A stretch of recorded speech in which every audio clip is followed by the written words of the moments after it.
εκεί που μένουν οι νεκροί στους τάφους και στα μνήματα.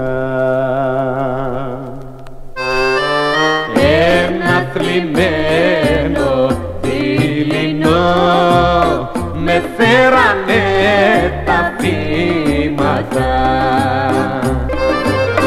Κι είδα ένα δύστιχο γονιό με σπαραγμό να κλαίει και ένα παιδί στο πλάι του με πόνο να του λέει: πες μου πατέρα μου, γιατί όλοι όρφανο με λένε και γιατί σ' αυτό το μνήμα κάθε μέρα θες να κλαίμε.